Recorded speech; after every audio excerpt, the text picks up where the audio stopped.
intrinsic motivation. So it's selection and training. And I think a lot of attention has to be paid to that, more so than in a face-to-face situation.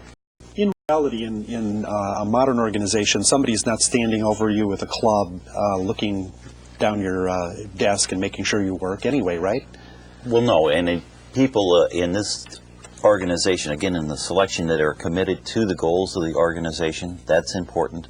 But it's also recognition. The leadership in the center must communicate with these people at a distance and recognize their input, and when they make contributions, that's valued, so they feel connected to the organization and that what they have to say or contribute is valued. Thanks, Dr. Rhyne. We now have a call, I believe, from our neighbors right here in Tijuana in Baja California, Mexico, at the Centro Universitario de Tijuana. Come in with your question, please.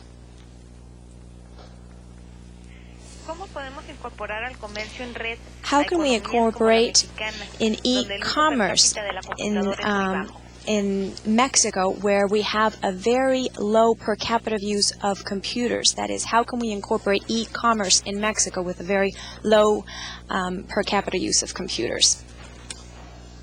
Well, that is a tough question. We do need the access to the technology in order to do that. I think we're going to have a wide variety of computers, well, becoming cheaper. The handheld devices are becoming much easier. The wireless communication, but not requiring the elaborate infrastructure. Many of the new technologies are opening this up dramatically, and I think we'll see that in the near future.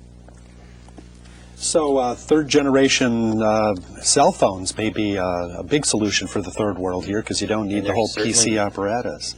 They are certainly now not just cell phones. They are absolutely. There's a wide variety of functions that are now being incorporated into them, and those prices are coming down dramatically. Yes, in terms of, I mean, separating out a little bit the virtual teamwork, a team that works across the country, we have to remember that teleconferencing, telephone conferences are extremely effective. The fax machine still works and is a good modality. And in fact, experienced teams, virtual teams that are doing this a while, often rely more on audio, telephone, and fax and the more simple mechanisms than the high tech. Sure. So it's very possible. Thanks, Dr. Golden. Well, now we have a call from Veracruz, from Mexico, from Conalep, and from Veracruz. Please come in. Sí, bueno. Sí, buenos días. Good morning. Our question from Conalep is how to break the mental barrier face-to-face, and how our leaders can break the barrier of supervising their personnel. How can we have that mentality with the authorities, with our leaders? So leadership and supervision in the virtual organization. Yeah, you know, what's interesting to me about all of the questions, so practically all the questions so far, they're dealing with the human element, not the technology. And I think that's appropriate. Something I'm going to mention later is that in the success of virtual teams anyway, it's 90% people and 10% technology. So I think these questions are excellent anyway. There are ways to supervise effectively. There are ways to reinforce behavior. But again, online you have to spend special attention to it, the leadership, the virtual team leadership. One of the concerns that I've heard from many people working in a distance setting is, how's this going to affect my career? Am I being forgotten out here? Does anyone know what I'm doing? Is there any accountability? And I think it is, again, the leadership of the virtual team, the individual leading the virtual team, has to pay special attention to that need, has to be their champion, even more so than in a face-to-face setting in terms of, as one example anyway, saying that they respond. So recognition, reward for good service. Absolutely, and more explicit than even, you know, if you've done a good job, and I say, good job, pat you on the back as you walk by, well, how do we do that virtually? Yep. So you have to pay a little more attention to it online. Something to add? I think on the commuting, we found that the people felt that they were left out of the loop, and that politically their careers suffered if they weren't at the central hub. And so the senior leadership has to pay careful attention to that. And perhaps you can do a blend where the person is occasionally meeting face-to-face with these people, but maybe 3 or 4 days out of the week, then they're a telecommuter and a virtual member of the organization. This can also be very difficult for the leader. Yeah, That is used sure. to hands-on seeing what was going on, and now they're no longer right there. Not there, have to work through the phone and through your email. Right. Okay. Well, thanks for those excellent questions. Now we're going to move to the second module of our program.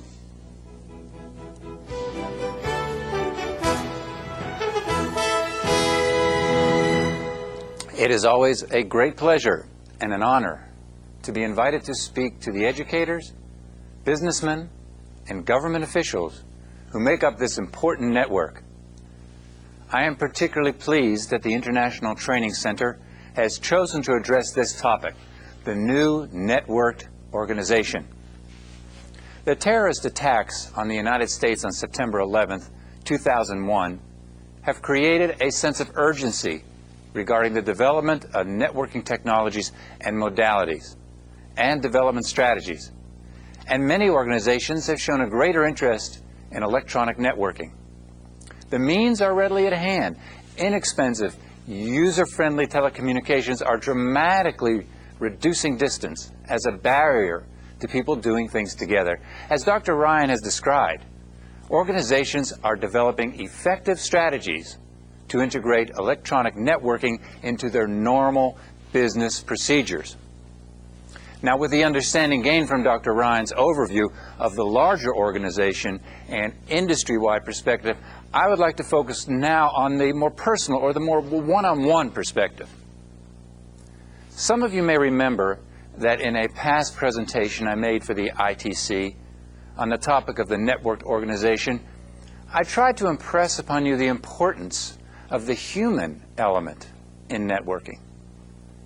In fact, one of the major and often fatal errors organizations make in instituting virtual teamwork is the intensive focus on technology with little regard to the human requirements.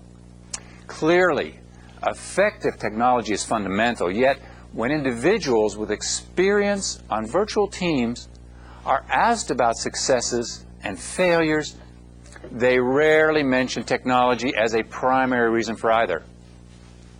Bob Buckman, an early proponent of virtual teams, said, quote, "It's 90% people and 10% technology." I know many of you are interested in technology, but in keeping with the 90-10 statistic, I would like to focus 90% on the people requirements and 10% on the technical requirements. I will first describe the types of networking technology that are best suited for particular tasks. Then I will look at the human element, the myths and the realities of leading virtual teams, as well as the competencies required. I will finish with a practical approach to starting a virtual team. As you may remember in the earlier presentation, I provided a number of general guidelines for establishing effective virtual teamwork. In this program, I'll be more specific. I am indebted to Deborah Duarte and Nancy Snyder, the authors of many articles and books on virtual teamwork, most notably, Mastering Virtual Teams, Strategies, Tools, and Techniques That Succeed, for much of the material I will be presenting. I will also recommend Virtual Teams by Jessica Lipnack and Jeffrey Stamps for further study. The most critical criteria in the selection of technology for networking is ensuring that it can do the job. I will therefore begin by addressing the topic of task and technology fit. Too many organizations build the electronic network before figuring out how to use it. This lack of strategic planning is very costly. There are 4 basic categories of work that can be done virtually. 1, generating ideas and plans, including collecting data to make decisions. 2, solving routine problems where the answers already exist. 3, solving ambiguous or complex problems where routine answers do not exist.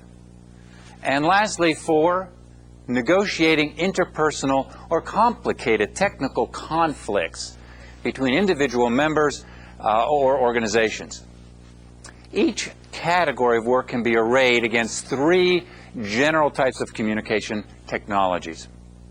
The first, data-only systems, such as email, electronic bulletin boards. Second, audio-only systems, such as audio conferences, voicemail. Third, video systems, such as video conferences and desktop video. Now, as you can see from the matrix, audio-only media is a good fit for problem solving, both for difficult problems and more straightforward logistics questions. Audio provides the opportunity for immediacy of verbal feedback and the high interaction between a limited number of participants. Now, audio would do poorly in a delicate negotiation or in resolving difficult interpersonal conflict between individuals. Audio does not allow for the hundreds of nuances of nonverbal communication.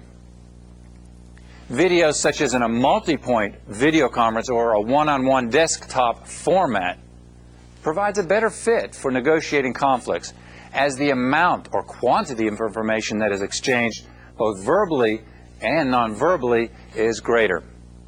Yet we must remember that video formats are still limited by their formal staged nature. As displayed in the matrix, data-only communications such as email, fax, bulletin boards provide a good fit for generating ideas and plans and collecting data. They do not do well with the ambiguity and complexity of solving difficult problems or negotiations. Depending upon the task, different media should be employed. A good example of this is the International Training Center.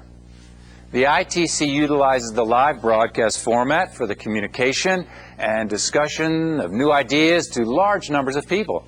This is called point-to-multipoint broadcast.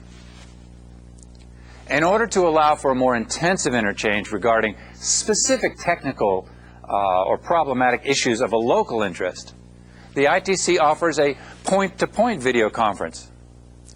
That is, video conferences between a group of ITC consultants and a group of professionals at a particular site.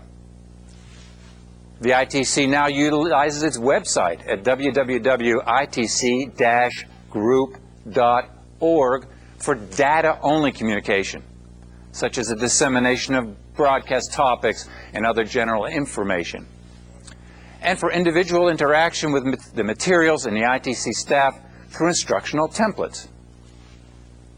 Now let's look at the human side of the network organization and some myths, realities, and competencies pertaining to virtual team leadership.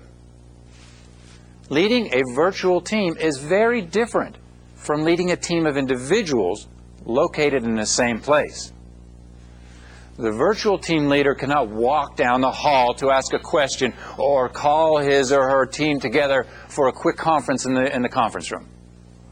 The virtual team leader may work at a remote location and not even be terribly fluent in the same language as a team member. And yet, the leader is not only held accountable for the team's productivity, but is also tasked with being the glue that holds the team together.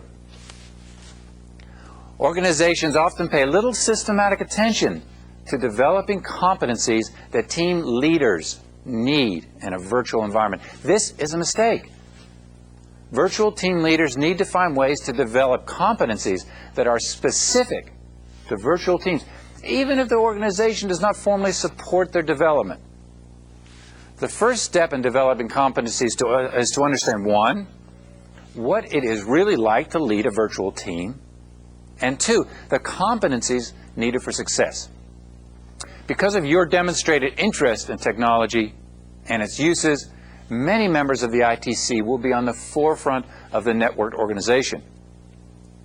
If you are asked by your organizations to lead virtual teams, you will need this knowledge to educate your own superiors regarding the requirements of leading virtual teams.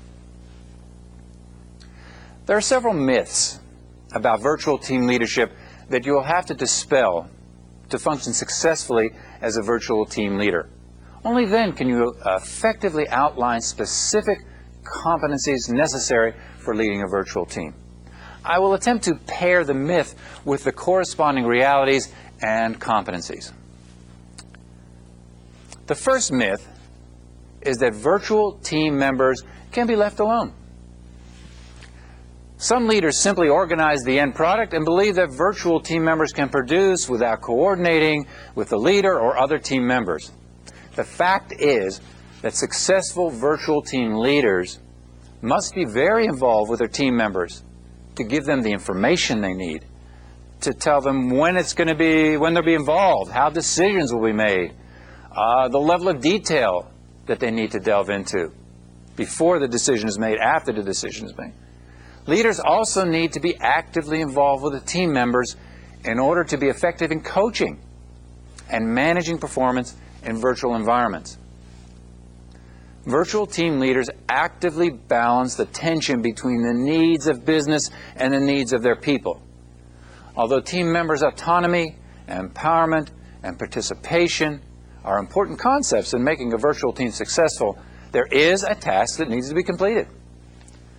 The virtual team leader is the performance manager and the coach, and will be held accountable for the team's productivity or lack thereof. Effective team leaders understand that they can combine autonomy with a structure that facilitates results.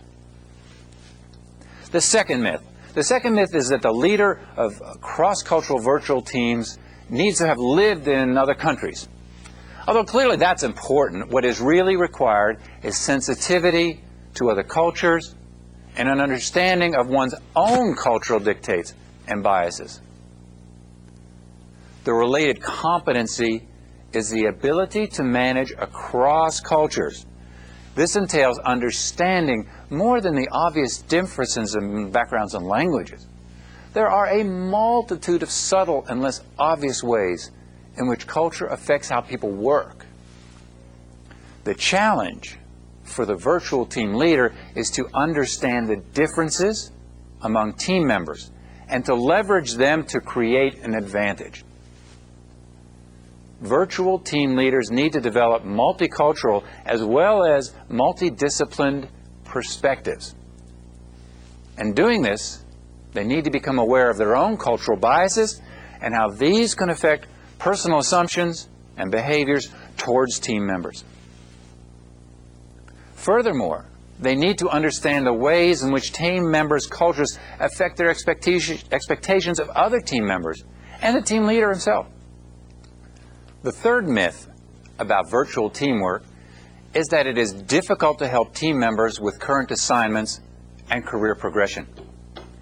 Some virtual team members may fear that they won't be assisted in career development as they might be if working with the leader in the same location. If members of virtual teams feel that they have been shortchanged in this important area, their motivation to work on such teams will diminish. So it's important that the team leader is proactive in this area. The associated leader competency is the ability to aid in team members' career development and transition. Many virtual team members fear that no one will keep track of their contributions and professional growth due to their lack of visibility with management. Virtual team leaders must anticipate this concern and develop specific strategies to deal with it.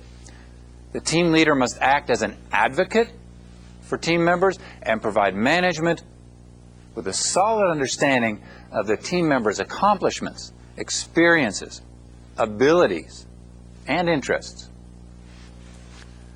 The fourth myth is that establishing trust and building relationships are relatively unimportant in virtual teamwork. Many organizations downplay its importance and exaggerate the importance of technology. This is a major mistake, as trust is one of the foundations for performance in a virtual setting. The difficulty of establishing trust in a virtual team makes the task even more critical. Trust requires leadership to set and maintain values, boundaries, and consistency. Team leaders should also never forget that work is accomplished through people not technology.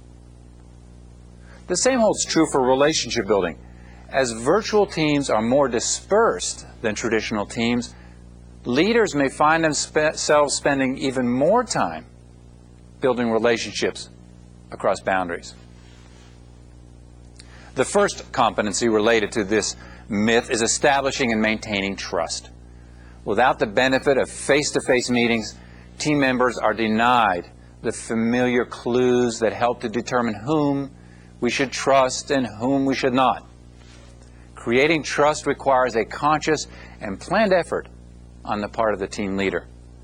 The leader must explicitly address the issue of trust with team members and provide a model for trustworthiness. Another competency is relationship building. Prior to initiating the virtual team, the leader must develop relationships with important stakeholders or managers with an investment in the team's work. These relationships often cross organizational and even national boundaries. In addition, in the first few weeks of initiating a new virtual team, the leader must first devote his or her energies to activities and communication focused on establishing ties and relationships with team members. With this greater understanding of the realities and competencies of leading virtual teams, I would now like to present some of the practical steps Duarte and Snyder recommend in starting a virtual team. Many of these steps are also appropriate for traditional teams. For a virtual team, however, each step has the underlying objective of providing structure and support and bridging time and distance, and therefore takes on greater importance. Step number one is to identify sources of support. Virtual team leaders need to ensure from the start that they have the strong support of the stakeholders and the management power structure within all relevant organizations and locations. Step number two is to develop a team charter that includes the team's purpose, mission, and goals. The charter serves as a point of departure for more detailed plans and helps minimize the potential for later conflicts of interest or priorities. The third step is to select team members. The team leader should begin by identifying team members who meet the demands of the task and are well suited to working virtually. Step 4 is to contact the team members, making sure that all team members clearly understand the team's task. The objective for the team leader is to facilitate interaction with each team member before the team work actually begins. There should be at least one interaction with the team leader in which a member is made to feel welcome and has a chance to discuss his or her background and area of expertise. Step 5 is to conduct a face-to-face team orientation. Face-to-face communication can facilitate shared understanding and bring out resistance and misgivings. If a face-to-face meeting is simply not possible, an audio or video conference is the next best choice. Step 6 is to develop team processes. During the orientation meeting, the team leader should explain the processes that will be used to manage and control the team's work. The steps in beginning a virtual team are critical for success, far more so than in a traditional team. It is particularly difficult to correct misperceptions, misdirections, and misunderstandings in a virtual setting due to the shortcomings of this communication technology. Early problems can cripple the ultimate effectiveness of the team. My goal in this presentation is that you will know the key issues in creating effective team networks. As leaders of communication and technology in your organizations, I hope you will continue to study and learn more about networking so that you may increase the effectiveness of your organization. I look forward to your comments and your questions. And actually, I would particularly like to hear from those of you already engaged in some type of virtual teamwork, or from those of you considering doing so. Let's use technology effectively, but with a human touch. We will now continue with our second question and answer section. I believe we have a caller from Mexico, from the Instituto Politécnico Nacional in Mexico. Come in, please.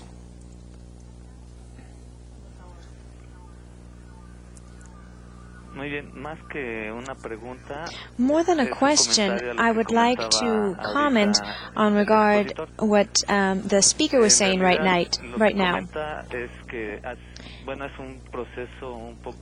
He was saying that it's a difficult process to implement this in organizations, especially, for example, in my organization. We've been doing this for several years, and as it was said before, when people do not understand what the objective is, well, it is really difficult to work in a virtual team.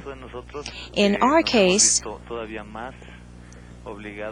we have been forced to work in a team because several of our clients already have this work culture in a virtual team.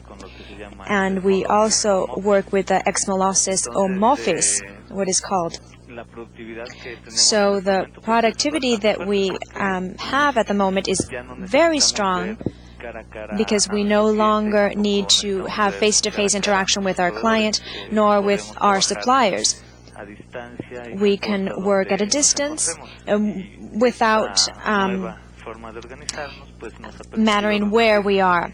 And this has enabled us to reduce costs, to use our time more efficiently, and to create more productivity. This is just a comment of what the speaker was saying. Yeah, but here's a great testimonial. So, Dr. Golden, you want to comment? I love success stories, but I would really like to ask the individual, if you're still there, I hope, how did you approach your leadership? How did you manage the cultural change that you needed to make, that you alluded to make this successful, so successful? Could you speak to that?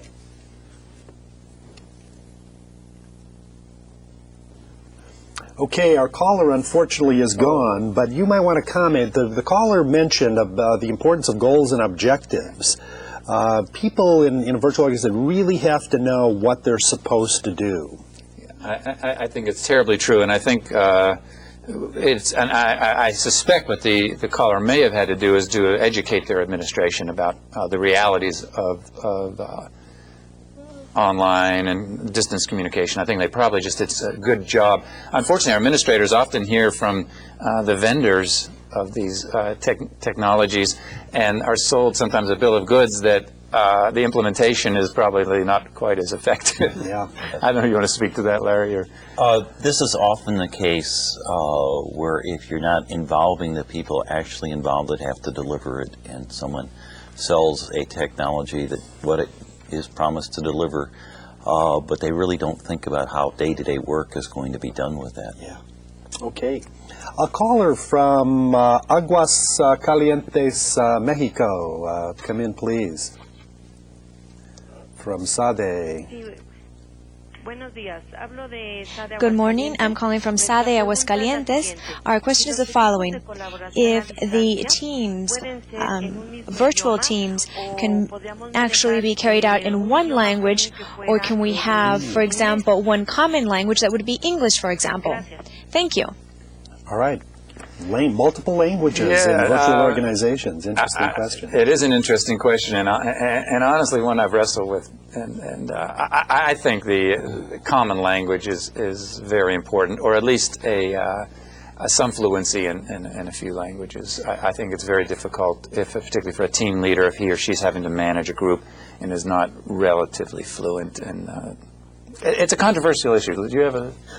It is controversial, and certainly to understand a culture, you need to know the language, not something that I am very good at. But there have been a number of organizations, ABB, Daimler Chrysler, that have been forced to adopt English as the most widespread language to conduct their meetings. And but this had the positive aspect in that it kept the meeting short and very simple, so that you could explain what you were talking about. But of course, they also worried that there was nuance that was missed Yeah. by forcing into that one language. Well, thanks, Larry. A question from Sinaloa, from the Secretaría de Educación Pública y Cultura del Estado de Sinaloa, México. Buenos días.